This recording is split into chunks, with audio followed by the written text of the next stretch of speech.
The massive doors of the Galactic Assembly Hall opened with a soft hiss as representatives from across the galaxy filed into the chamber. The building itself was a marvel of engineering, floating in the void of space at Nexus Station, the neutral, ground where all species could meet without fear of territorial disputes. Inside the vast circular room, platforms rose and fell to accommodate beings of different sizes and environmental needs. Some breathed methane, others required water tanks, and a few existed as pure energy contained within special fields. Kyle Morrison adjusted his breathing apparatus as he glided toward the Vraxian Empire's designated platform. His species had evolved on a high-gravity world, making them short and stocky with thick gray skin that could withstand tremendous pressure. He carried himself with the arrogance that came from representing one of the most powerful military forces in known space. Behind him, his aide Lisa Chun followed quietly, her datapad already recording everything for the Empire's archives. The annual Security Summit was the most important gathering of the galactic year. Here, the great powers would discuss threats, trade routes, and mutual defense agreements. 217 species had sent representatives, filling the hall with a cacophony of sounds as universal translators worked overtime to bridge the communication gaps. Some clicked, others sang, and a few communicated through color changes on their skin. Kyle's 4 eyes focused on one particular platform as he settled into his position. The Earth delegation's spot remained empty, as it had for 50 standard years. The platform was maintained out of courtesy, or perhaps mockery, depending on who you asked. A small placard read, "Earth Homo sapiens," in the common galactic script, gathering dust from lack of use. "Look at that," Kyle said to Lisa, his voice carrying the distinctive gurgle of his species. Another year, another empty seat. The humans continue to hide in their little system like frightened children. Lisa made a note on her pad, her own yellow eyes following his gaze. The invitation was sent through all proper channels, Ambassador. They received it, according to our quantum trackers. Of course they received it, Kyle replied with what passed for a sneer among Vraxians. They always receive them. They just choose to ignore the civilized galaxy. Too primitive to understand the importance of cooperation, too cowardly to venture beyond their own borders. Around them, other delegates were noticing the empty platform as well. The Krellian Federation Senator, Jake Williams, stood near his own section. The Krellians were tall, thin beings with crystalline structures growing from their heads that caught and reflected light. Jake's crystals pulsed with orange light, indicating mild amusement as he observed the Earth platform. "Perhaps this will be the year we finally remove it," Jake announced to his gathered colleagues, his voice chiming like bells. 50 years of silence is enough. That platform could be used by a species that actually contributes to galactic civilization. Murmurs of agreement rippled through the assembly. The smaller species, those who had to share platforms or stand in the general areas, looked at the empty Earth space with obvious envy. It seemed wasteful to reserve such prime real estate for a species that refused to participate. The assemblies moderator, an ancient being from the ethereal collective, pulsed with soft blue light as it called the session to order.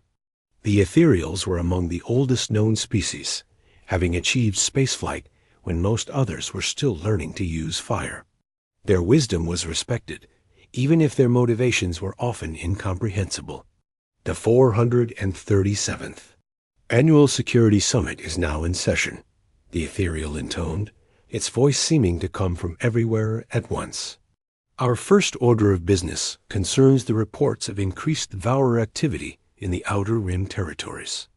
A hush fell over the assembly at the mention of the Devourers.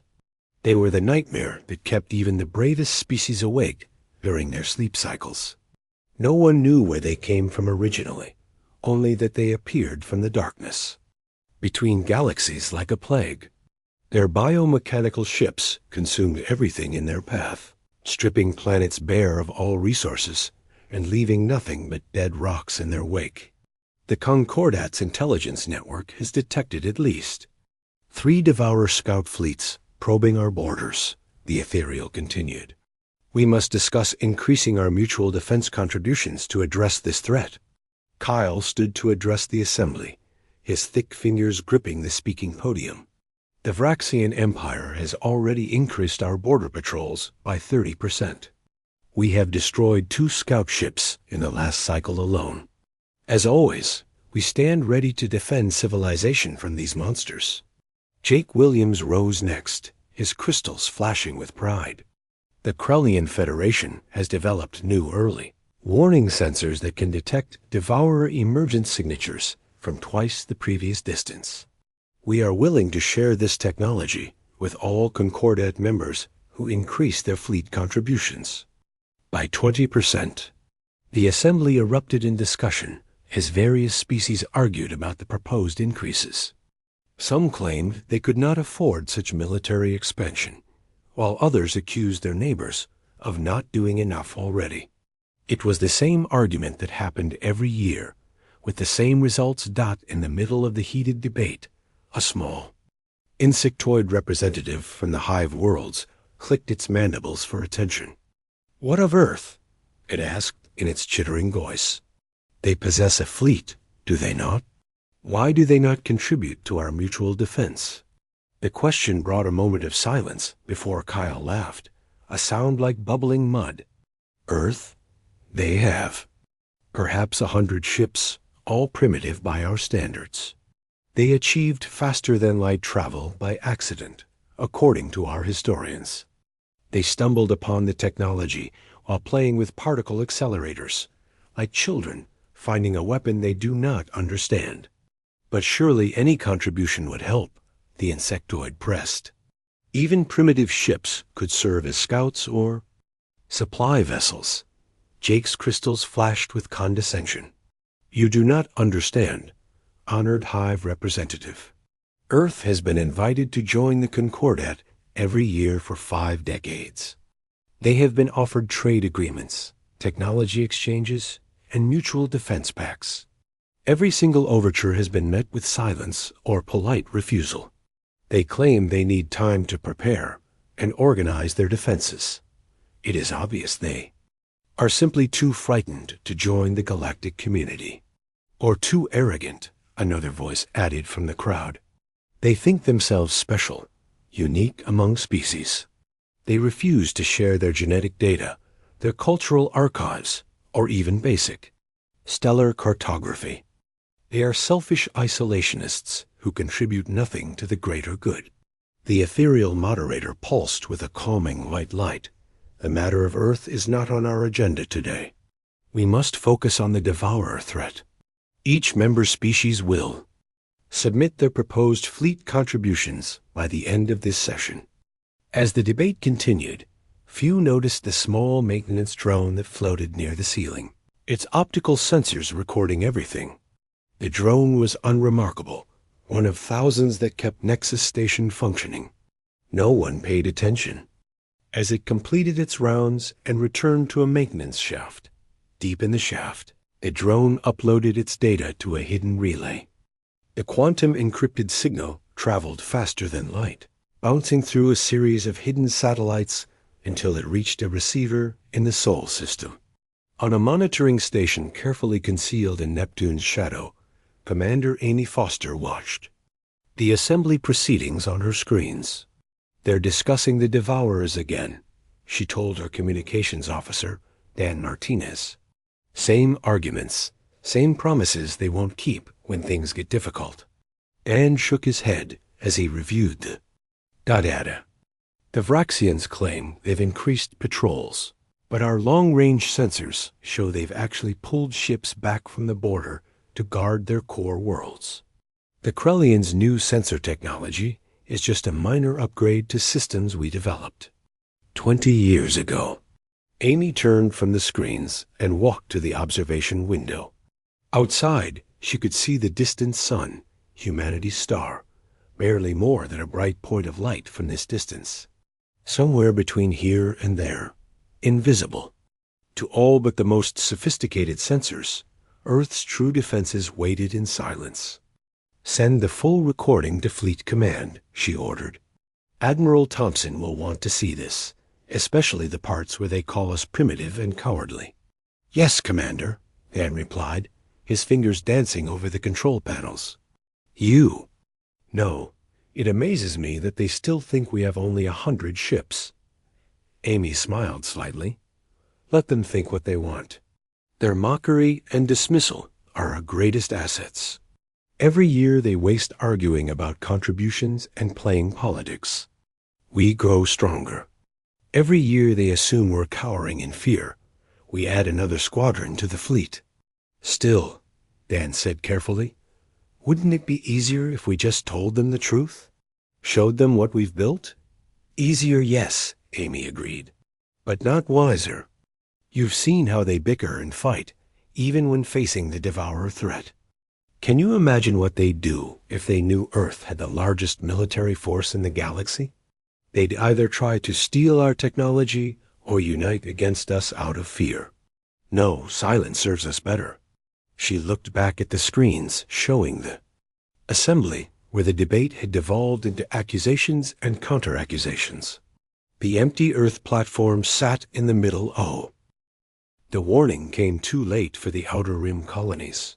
3 months after the Security Summit, Devourer ships emerged from dark space in numbers that defied all previous encounters.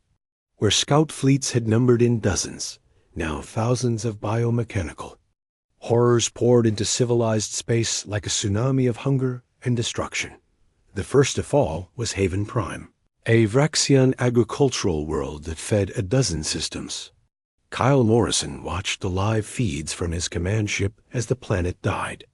The Devourer vessels descended like locusts, their organic hulls pulsing with sickly green light.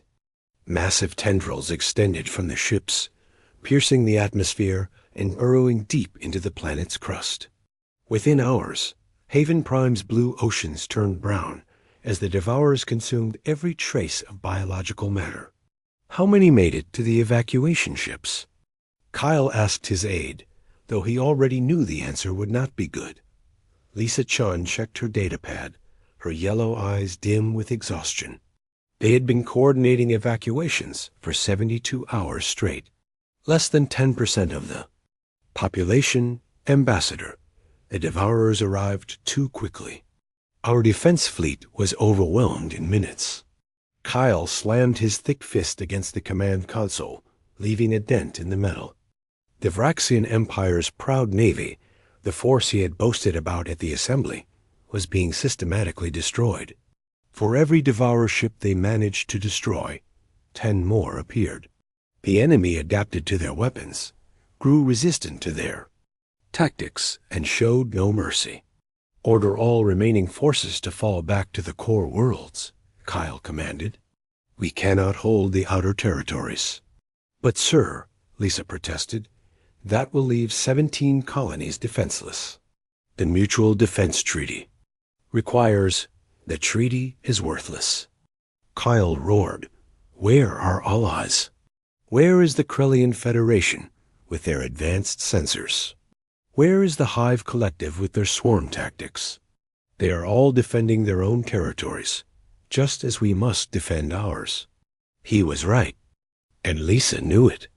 The carefully crafted mutual defense agreements of the Galactic Concordat had crumbled at the first real test.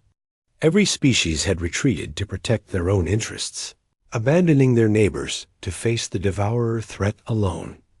On the other side of the galaxy, Jake Williams was learning the same harsh lesson. The Krellian Federation's crystalline cities, marvels of architecture that had stood for millennia, shattered under Devourer assault. Jake stood on the bridge of his evacuation ship, watching his homeworld burn through the viewports. The new sensor technology he had bragged about had given them perhaps an hour's extra warning.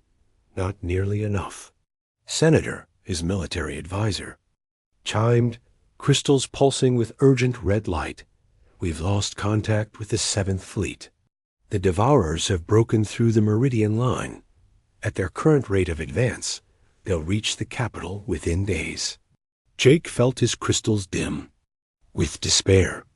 The Meridian line had been their ultimate defense, a series of fortress worlds armed with the best weapons Krellian science could produce. It had fallen in less than a week. Send a distress signal to all Concordat members, Jake ordered, though. He knew it was futile. Request immediate military assistance. The responses, when they came, were variations of the same theme. Every species was fighting for survival. The ethereals had retreated to their hidden enclaves.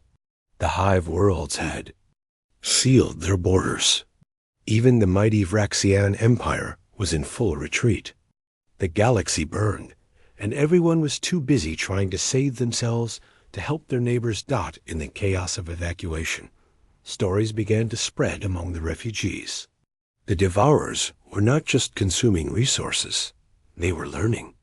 Each conquered world made them stronger, their biomechanical ships incorporating new technologies and adaptations. Weapons that worked in one battle were useless in the next. Tactics that saved one world doomed another. Kyle found himself on a refugee transport 3 weeks after Haven Prime fell. The mighty Vraxian Empire had been reduced to a handful of core worlds, desperately holding against the tide. He sat in the crowded cargo hold, surrounded by beings from a dozen different species, all fleeing the same unstoppable enemy. Perhaps we should have listened to Earth, Lisa said quietly, sitting beside him on a makeshift bench. Kyle looked at her sharply. What do you mean? Think about it, Lisa continued. For 50 years, they said they were preparing their defenses. We mocked them for being paranoid. But what if they saw this coming? What if they knew something like the Devourers would eventually threaten us all? Impossible, Kyle muttered, but the doubt was there in his voice. They're primitives. They couldn't have known. A Krellian refugee nearby overheard their conversation.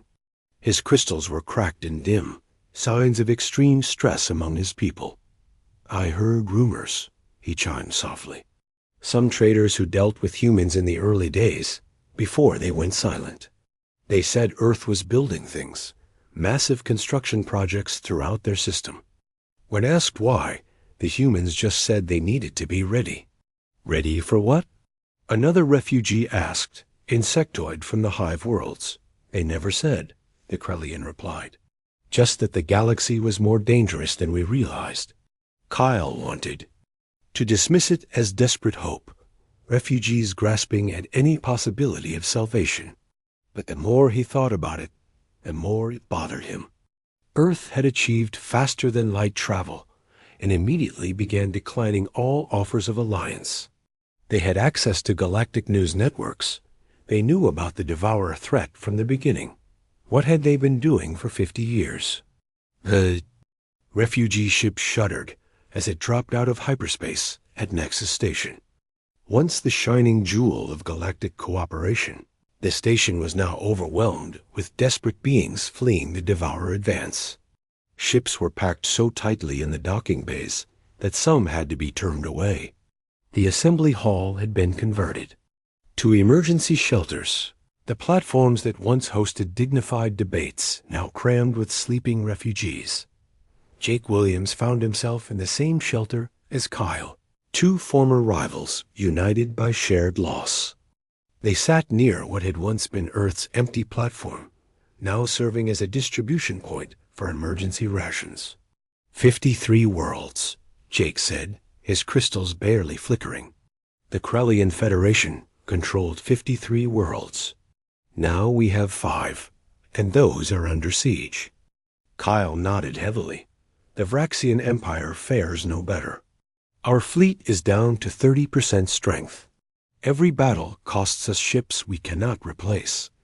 Where did they come from? Lisa asked, looking at the data feeds showing the Devourer advance. How did they grow so powerful without us noticing? They were always out there, a new voice said. The refugees turned to see an elderly ethereal floating nearby, its form flickering weakly. We knew of them in the old archives, warnings from civilizations that came before. But we grew complacent, thought our technology and alliances would protect us. Then why didn't you warn us? Kyle demanded angrily. The ethereal pulsed with something like sadness. We did. Every year at the Security Summit, we spoke of the Devourer threat. But you were all too busy arguing about trade routes and technology sharing to truly prepare. Only Earth seemed to understand. Earth? Jake's crystals flashed with sudden interest. What do you mean? 50 years ago, when they first achieved faster-than-light travel, a human delegation came to us privately, the ethereal explained. They asked to see our oldest archives, the records of civilizations that had fallen to external threats. They studied everything, asked questions about defense strategies and survival tactics. Then they thanked us and left. That was the last official contact anyone had with Earth's government. The shelter fell quiet as the implications sank in. While the rest of the galaxy had been playing politics and chasing profit, Earth had been studying existential threats and preparing for the worst. But they only have 100 ships. Kyle protested weakly. The ethereal's form rippled with what might have been amusement. That is what they told us 50 years ago. Do you really think they spent half a century in isolation and built nothing? More? On the screens around the shelter, updates continued to pour in. The Devourer fleets were converging, their path of destruction leading inevitably toward the galactic core. Military analysts predicted that at the current rate, civilization as they knew it would cease to exist within months. Someone should contact Earth, Lisa suggested. If they've been preparing, maybe they can help. And say what? Kyle asked, bitterly. Please save us, even though we mocked you for 50 years? Even though we called you cowards and primitives? Pride is a luxury we can no longer afford, Jake said, his crystals pulsing with determination. If there's even a chance Earth can help, we must take it. But their communications to Sol System went unanswered, as they always had. Earth maintained its silence, even as the galaxy burned around it. The only response was automated. Earth appreciates your interest, but must focus on internal defensive preparations at this time. In the Sol System, Admiral Greg Thompson stood before a massive tactical display showing the Devourer advance. Unlike the panicked refugees at Nexus Station, his expression was calm and focused. They're following predictable patterns, he told his staff, just as the old ethereal archives suggested they would. Consume the weak first, grow stronger, then move to the core worlds. The refugee estimates are approaching 7 billion, one of his officers reported. Every habitable world. In the O. The Devourer scout fleet dropped out of hyperspace at the edge of Sol System, expecting easy prey. Their biomechanical sensors had detected a small civilization with minimal defenses, just as the fleeing refugees had claimed. Earth, the world. That hid while others burned, would make a perfect addition to their consumed resources before the final push to the galactic core. The lead scout ship, a grotesque fusion of metal and flesh the size of a small moon, began its standard scanning. Protocols. What it found made its hive mind consciousness recoil in something that might have been surprise. Had the Devourers been capable of such emotion? Space around Sol System was not empty. Where there should have been void, massive structures floated, in perfect formation. The asteroid belt, which should have been a scattered field of rocks, had been transformed into a connected network of weapons platforms. Each asteroid had been hollowed out, reinforced, and armed with weapons unlike anything in the Ting. Devourer's vast consumed knowledge. Jupiter's moons were no longer simple satellites. Io bristled with energy weapons that drew power from the moons. Volcanic core. Europa's ice shell concealed massive railguns that could accelerate projectiles to near light speed. Ganymede and Callisto had been turned into fortress bases. their surfaces covered with defensive installations. But it was Earth itself that presented the most shocking sight. The planet was surrounded by a shell of interconnected battle stations, thousands of them, creating a defensive grid that pulsed with barely contained energy. The construction was seamless, as if the entire species had worked with singular purpose for decades.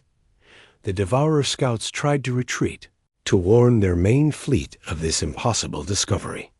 But they found their hyperspace drives disabled, caught in an interdiction field more sophisticated than anything they had encountered. From behind Earth's moon, ships began to emerge, not the 100 primitive vessels the galaxy expected. 1,000 warships moved in perfect formation, each one a masterpiece of human engineering.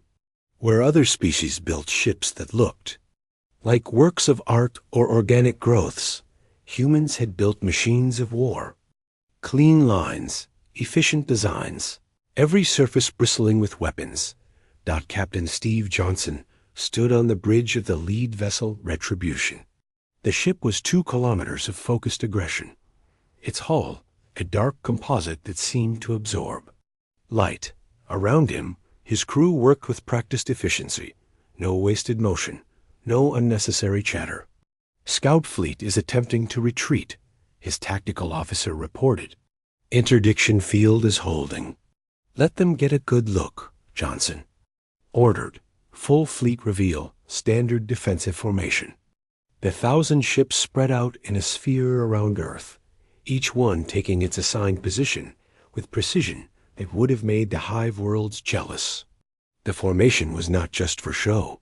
It created overlapping fields of fire that left no approach vector uncovered. The Devourer scouts frantically transmitted their findings back to the main fleet. The data packet was massive, filled with impossibilities. A species that had been spacefaring for only 50 years could not have built this.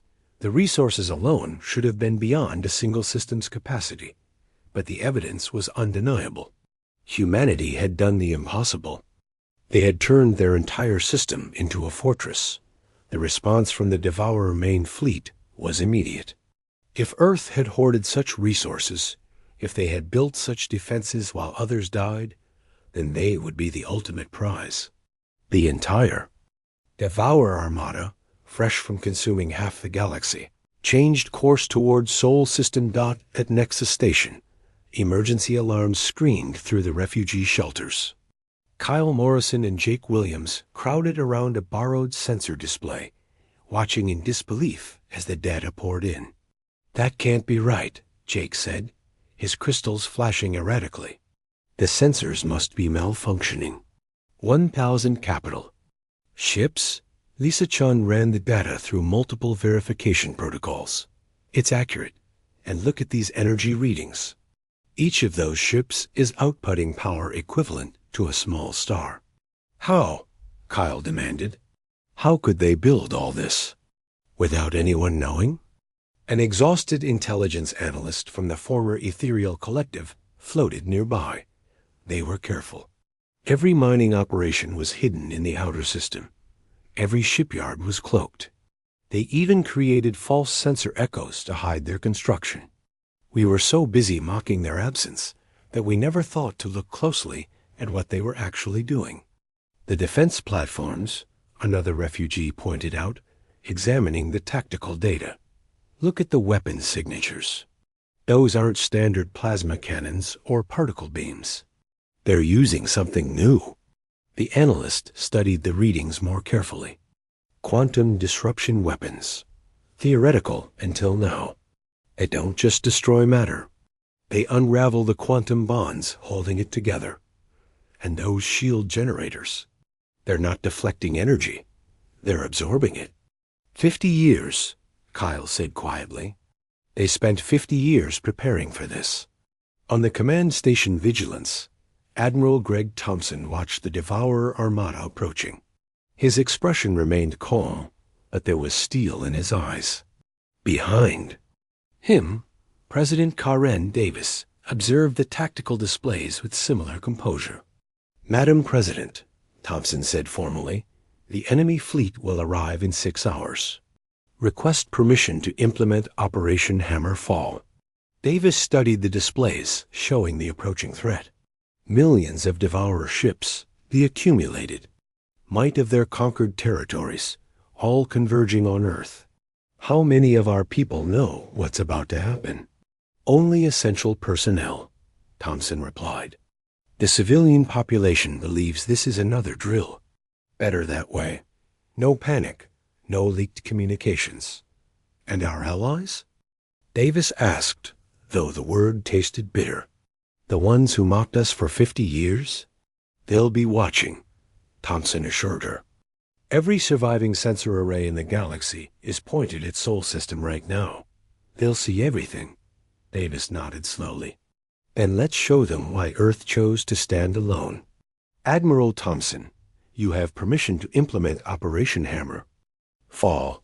Defend our home. Thompson turned to his staff. All stations. This is command. Implementation authorized. I repeat, Hammerfall is authorized. May God help us all. Across Sol System, humanity's true might came alive. Hidden bases throughout the outer system powered up. Cloaking fields that had hidden installations for decades dropped away. Weapons that had never been fired outside of simulations hummed. To life. Captain Susan Baker commanded the 3rd Squadron from her ship Defiance. She watched her sector of space, where long-range sensors showed a cluster of Devourer dreadnoughts approaching. Each enemy ship was the size of a city, organic armor pulsing with the energy of consumed worlds. Remember your training, she told her squadron over the quantum-encrypted communications. These things learn and adapt. Every shot has to count. No patterns, no predictability. Captain, her weapons officer called out, I'm reading massive energy buildup from the asteroid platforms. Whatever they're charging, it's big. Baker smiled grimly. Project Fortress's main surprise. The Devourers think they're attacking a single world. They're about to learn they're fighting an entire system. The first Devourer ships entered Sol System's outer boundaries, expecting to brush aside token resistance. Instead, they met humanity's first line of defense. The outer platforms opened fire with weapons that defied conventional physics. Quantum. Disruption beams lanced through space, causing Devourer ships to simply cease existing, their matter unraveling at the subatomic level. But the Devourers had not conquered half the galaxy by being easy prey. They adapted quickly, their biomechanical hulls shifting and changing to resist the quantum weapons. Their return fire was devastating. Planet cracker beams that could turn worlds to ash. The human fleet moved to engage, demonstrating coordination. That put even the Devourer's hive mind to shame. Where alien fleets had fought as collections of individuals, the human ships moved as one organism. Squadrons flowed around each other in complex patterns, creating crossfire zones that trapped. Devourer vessels. Second wave incoming, Johnson announced from Retribution. All ships implement Tactical Pattern 7. Let's see them adapt to this. The 1,000 warships suddenly scattered, appearing to retreat in disorder. The Devourers, sensing weakness, pursued eagerly. It was exactly what the humans wanted. As the enemy ships spread out to chase, hidden weapons platforms in the asteroid belt revealed themselves. The asteroid weapons were not conventional by any standard. Each hollowed-out rock contained a massive gravity manipulation device. As the Devourers passed through the belt, space itself twisted. Ships found themselves pulled in multiple directions at once, their biomechanical hulls tearing apart under impossible stresses. But still they came, millions of them, each loss teaching the collective new lessons. For every adaptation the humans revealed, the Devourers developed a counter. The battle raged across the entire system, from the outer ice fields to the inner planets. At Nexus Station, billions of refugees watched through sensor feeds, unable to look away. The same beings who had mocked Earth's isolation now watched in awe as humanity fought with a fury and coordination that defied belief. "They're actually holding," Jake Williams said, his voice barely a whisper, "against the entire Devourer fleet. They're holding." Kyle Morrison watched a human destroyer sacrifice itself to protect a larger battleship, Ram. The Devourer main fleet arrived at Sol System, expecting to feast on a world that had hoarded its resources while others died. What they found instead was 18 hours of systematic destruction that would echo through galactic history forever. Admiral Thompson coordinated the defense from Vigilance, his command station positioned at the heart of Earth's defensive grid. The tactical displays showed the enemy force in all its terrifying glory. Millions of biomechanical horrors, each one carrying the consumed essence of dead worlds, spreading across the system like a cancer. "Phase 1, execute," Thompson ordered. With calm precision, the outer defense platforms opened fire first. These were not the cobbled-together defenses other worlds had tried. Humanity had spent 50 years perfecting weapons specifically designed to kill Devourers. The platforms unleashed quantum disruption beams that tore through biomechanical armor, while nanoswarm missiles infected enemy ships with aggressive viruses designed to turn their own biological components against them. The Devourers adapted, quickly as they always did. Their hulls shifted and morphed, developing resistance to the quantum weapons. Their point defenses evolved to destroy the nanoswarms. But humanity had expected this. Every adaptation had been studied, planned for, countered in advance. Captain Susan Baker led her squadron in attack pattern Alpha 7, a maneuver that would have been impossible for any fleet that had not trained. Together for decades, her ships wove through space in a deadly dance, creating overlapping fields of fire that left no escape route for targeted Devourer vessels. Squadron 3, they're adapting to our firing patterns, her tactical officer warned, shifting to biological reactive armor. "Then we give them something new to adapt to," Baker replied. "All ships, deploy the thermal cascade weapons. Let's see them evolve past absolute zero." The human ships fired weapons that had never been tested in combat. Beams of impossible cold that drained all thermal energy from their targets. Devourer. Ships found their biological components flash freezing, becoming brittle and shattering under their own momentum. But even as hundreds died, thousands more pressed forward. At Nexus Station, the refugees watched the battle with a mixture of awe and disbelief. The sensor feeds showed a conflict beyond anything they had imagined. Where their own fleets had crumbled in hours, Earth was making the Devourers pay for every meter of space. "Look at their coordination," Jake Williams said, his crystals pulsing with amazement. "Every ship knows exactly where its allies are, exactly where to fire. It's like watching a single organism with 1,000 parts." Kyle Morrison studied the tactical data with professional interest. Their weapons? They've been designing them specifically to counter Devourer adaptations. See how they rotate through different attack types? Never giving the enemy time to fully adapt to one before switching to another. They studied them, Lisa Chun realized. While we were arguing in assemblies, Earth was studying every report, every piece of footage from Devourer attacks. They knew exactly what they would face. The battle raged on as the Devourers threw their full might at Earth's defenses. For every ship humanity destroyed, 10 more took its place. The outer platforms began to fall, overwhelmed by sheer numbers. But their destruction had been planned for too. As each platform died, it detonated its core in a carefully controlled explosion that took dozens of enemy ships with it. "Jupiter Defense Grid is engaging," Admiral Thompson announced. "All inner. System forces, prepare for Phase 2. The gas giant's moons revealed their true purpose. Io's volcanic energy had been harnessed to power weapons that could melt Devourer armor in seconds. Europa's ice concealed mass drivers that launched projectiles at relativistic speeds. Ganymede and Callisto coordinated their fire, creating a crossfire that turned the space around Jupiter into a killing field.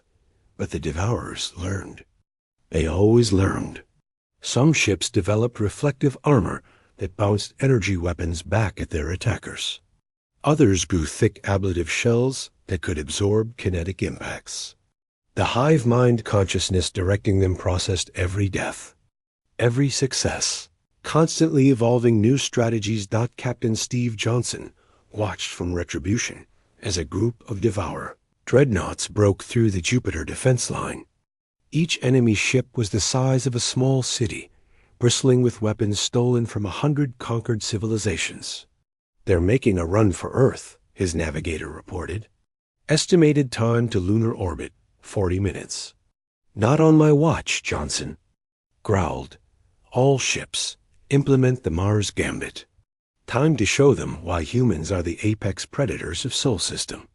The human fleet suddenly seemed to retreat, falling back toward Mars. The Devourers, sensing weakness, pursued eagerly. They had seen this before, civilizations breaking and running when faced with inevitable defeat. But as they passed Mars, they discovered humanity's trap. The red planet itself had been weaponized. Massive gravity generators hidden beneath the surface activated, creating artificial gravity wells that pulled Devourer ships off course. Some crashed into the planet's surface, while others found themselves caught in inescapable orbits. Mars' two moons, Phobos and Deimos, revealed themselves as disguised weapons platforms, pouring fire into the trapped enemies. "Beautiful," Kyle Morrison breathed, watching the tactical display. They turned their entire system into a weapon. But still the Devourers came. Their numbers seemed infinite, each wave learning from the failures of the last. They began to coordinate their attacks, sacrificing ships to reveal human weapons so others could adapt. The hive mind was learning not just tactics, but strategy. Admiral Thompson watched as the enemy finally reached Earth's lunar perimeter. "They're faster learners than we anticipated. Signal all forces. Implement the lunar revelation." Earth's moon had kept one last secret. As Devourer ships approached, expecting another weapons platform, the moon's surface began to crack. Massive doors, hidden for decades, opened to reveal the largest weapons ever built by human hands. Particle beam cannons, the sensor operator at Nexus Station gasped. "Each one is." "That's impossible. They're channeling the moon's entire fusion core into weapons." Luna's hidden guns opened fire, beams of pure destruction that could reach across the entire system. Devourer ships evaporated by the hundreds, their adaptive armor meaningless against such overwhelming power. But the weapons were slow to recharge, and the enemy quickly learned to scatter when they fired. The final Devourer push reached Earth itself. Millions had been reduced to thousands, but those thousands were the strongest, most adapted survivors of the swarm. They had learned every human tactic, adapted to every weapon. They came at Earth's defensive shell with everything they had. "All stations, this is command," Admiral Thompson announced. "Activate Project Fortress primary mode. Authorization, Thompson Alpha 77. The shell of battle stations surrounding Earth began to transform. What had appeared to be individual defensive platforms revealed their true nature. They were all parts of a single massive machine. The stations linked together, sharing power and computational resources, becoming a weapon the size of a planet's orbit. President Karen Davis watched from the command center as her world's ultimate defense came online. "How long can we maintain full power?" 12 hours at maximum output, Thompson replied. "After that, we'll burn out the fusion cores. Then we have 12 hours to end this threat forever," Davis said firmly. "Fire at will, Admiral." Earth's defensive shell erupted with coordinated fire. Not random shots from individual stations, but precisely calculated patterns designed by the linked AI systems. The weapons tracked thousands of targets simultaneously, predicted evasion patterns, and adjusted fire in real time. The Devourers found themselves facing not a collection of defenses, but a single, planet-sized organism devoted to their destruction. Every adaptation they made was countered in seconds. Every tactic they tried was anticipated and punished. Impossible, Jake Williams whispered at Nexus Station. They're fighting the entire swarm as if it were a single opponent. Because, too, them it is, the old ethereal observer pulsed weakly. The Devourers share a hive mind, but so does Earth's defense. They created an artificial intelligence spanning their entire system, all focused on one goal: survival. The battle raged for hours. Devourer ships died by the thousands, but they pressed on with suicidal determination. They had come too far, consumed too much, to retreat now. Some managed to break through the defensive fire, only to meet the human fleet in close combat. This was where humanity's preparation showed most. Clearly, every ship captain had studied recordings of Devourer attacks. Every gunner had run thousands of simulations. They knew exactly where to hit the biomechanical monstrosities for maximum damage, exactly how long they had before adaptations made their weapons ineffective. Captain Susan Baker's ship, Defiance, found itself in a knife fight with a Devourer. Dreadnought. The enemy ship was 10 times her vessel's size, its organic hull pulsing with weapons that had consumed entire civilizations. Hull breach on Deck 7, her damage control officer reported. Devourer boarding spores detected. Seal the section and vent it, Baker ordered without hesitation. All Marines to repel boarders. No mercy, people. These things ate worlds. The fighting inside human ships was as brutal as the space battle outside. Devourer organisms, each one a perfect kill. The transmission from Earth reached every corner of the galaxy simultaneously. On damaged ships limping through space, in overcrowded refugee camps, and in the ruins of once great civilizations, beings stopped what they were doing to watch. After 50 years of silence, humanity was finally ready to speak. President Karen Davis appeared on screens across the galaxy. She stood in Earth's command center, still wearing the same clothes she had worn during the 18-hour battle. Behind her, the blue marble of Earth spun peacefully, as if the largest battle in galactic history had not just been fought in its skies. "Citizens of the galaxy," she began, her voice carrying the weight of everything that had transpired. "Earth has long been mocked for our absence from your assemblies, our refusal to join your concordat. Many of you called us cowards, primitives too frightened to venture beyond our borders. Some said we were selfish, hoarding resources while others suffered." She paused, letting the words sink in across a million worlds. In the refugee shelter at Nexus Station, Kyle Morrison watched with hundreds of others, all silent, all waiting. "The truth is simpler," Davis continued. "We were busy preparing for a threat that your assemblies discussed but never truly addressed. Busy building defenses while you signed treaties you would not honor. Busy turning our entire system into a fortress because we knew that when the real danger came, pretty words and political alliances would mean nothing." The president gestured, and the screen split to show images of the battle, 1,000 warships moving in perfect formation. The weaponized moons of Jupiter, Earth's defensive shell, turning the Devourer fleet to ash. The sacrifice of ships, like Defiance, spending themselves to protect their world. "While you debated and postured, we built," Davis said. "While you mocked our absence, we studied every record of fallen civilizations, every hint of threats from the dark. We knew the Devourers would come eventually. We knew that when they did, each species would abandon their neighbors to protect themselves. Your own actions proved us right." Jake Williams felt his crystals dim with shame. She was right. When the crisis came, every promise of mutual defense had evaporated. The Krellian Federation had abandoned its allies just as quickly as everyone else. But we do not say this to gloat, Davis continued, her tone softening slightly. We say it because the galaxy must change if it hopes to survive. The Devourers are gone, but they will not be the last threat to emerge from the darkness between stars. The old ways, the empty promises, and political games must end.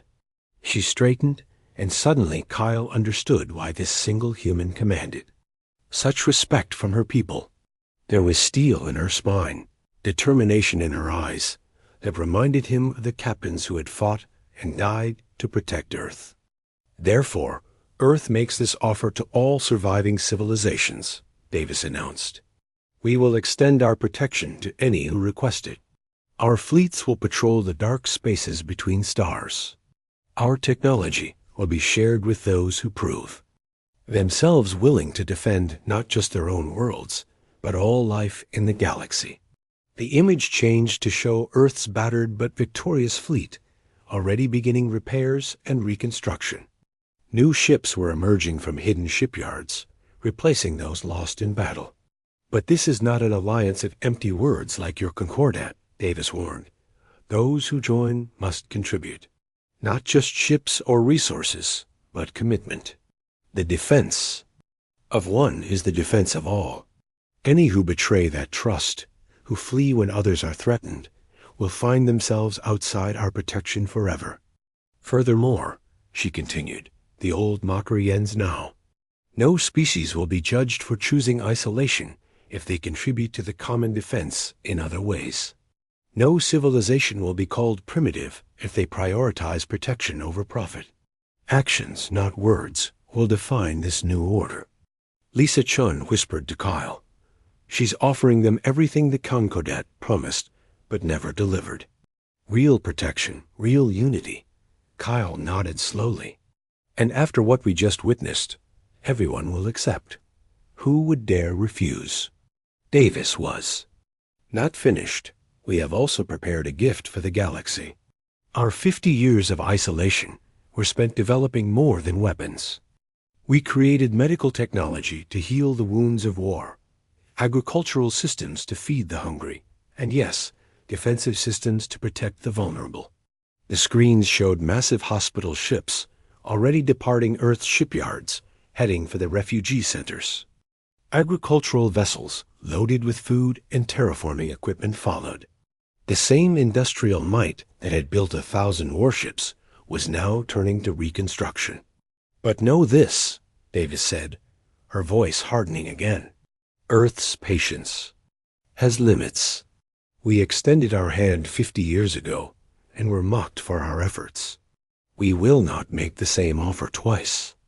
Those who refuse our protection, who cling to the old ways of empty promises and political games, will face the next threat alone. In the command center of the surviving Vraxian fleet, Kyle Morrison made a decision. He activated his own communication system, broadcasting on the frequency Earth had provided. President Davis, he said formally, I am Ambassador Kyle Morrison of the Vraxian Empire, or what remains of it. On behalf of my people, I accept Earth's offer. We mocked you, called you cowards, and we were wrong. Our pride nearly cost us everything. That pride dies today. His words seemed to break a dam. Across the galaxy, other leaders began transmitting their own acceptances. The Krellian Federation, the Hive Worlds, even the ancient ethereals who rarely involved themselves in material matters.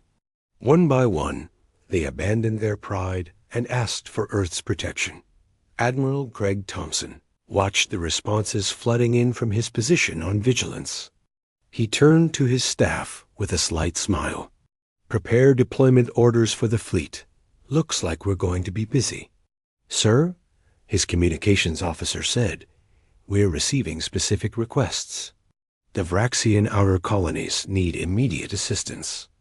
Devourer biocontamination is spreading through their water supplies. Dispatch the medical ships, Thompson ordered, and send Captain Johnson with a defensive squadron. If we're going to protect them, we do it right. Within hours, Earth's ships were spreading across the galaxy, not as conquerors, but as protectors. Wherever they went, they brought not just weapons, but hope. Medical technology that could cure devourer infections. Agricultural systems that could restore consumed worlds. Defense platforms that could protect vulnerable colonies. Captain Steve Johnson arrived at the Vraxian colony of Havens, hoped to find a world on the brink of death. Devourer spores had contaminated the oceans, turning them into breeding grounds for hostile organisms. The surviving population huddled in sealed cities, slowly starving. Deploy the purification systems, Johnson ordered, and get those food supplies distributed. These people have suffered enough. His crew worked with the same efficiency they had shown in battle. Within days, the oceans began to clear. The hostile organisms died as human nanotechnology cleaned. The water molecule by molecule. Food supplies reached the hungry. Medical teams cured the sick. The Vraxian colonists watched in amazement as their world was saved by the same humans they had mocked. One elder approached Johnson as he supervised the deployment of a defensive platform. "Why?" the elder asked simply. "We were cruel to your people. Why save us?" Johnson looked at the elder, then at the children playing in the newly cleaned streets. "Because that's what humans do. We protect, we defend, we survive, and now we help others do the same." Similar scenes played out across the galaxy.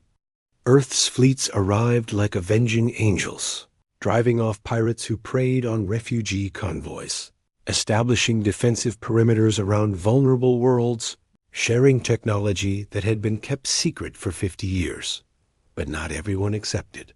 Earth's new order. Some species, too proud to admit their failures, tried to continue as before. They quickly learned that President Davis had meant every word of her warning. When the Skorax hegemony attacked a human patrol to steal technology, they found their entire fleet disabled by computer viruses that humanity had developed as a precaution. The ships were left floating helplessly in space, their crews unharmed but utterly defenseless, until they agreed to Earth's terms. When the Merchants Guild tried to profit from refugee suffering, charging exorbitant prices for basic supplies, they found their trade routes blockaded by human ships. No shots were fired, but the message was clear. The old exploitation was overdought at Nexus Station, now being rebuilt with human technology. Kyle Morrison worked alongside Jake Williams to coordinate refugee resettlement. The former rivals had become partners in survival, united by shared loss and newfound purpose. "Remarkable," Jake said, his crystals pulsing with wonder as he watched human engineers install new defensive systems. "In 50 years, they advanced further than most species do." "In 500, because they had purpose," Kyle replied. "They knew what was coming and prepared for it. While we played politics, they played for survival. And now they're teaching us to do the same," Jake noted. "Have you seen the training programs they're implementing?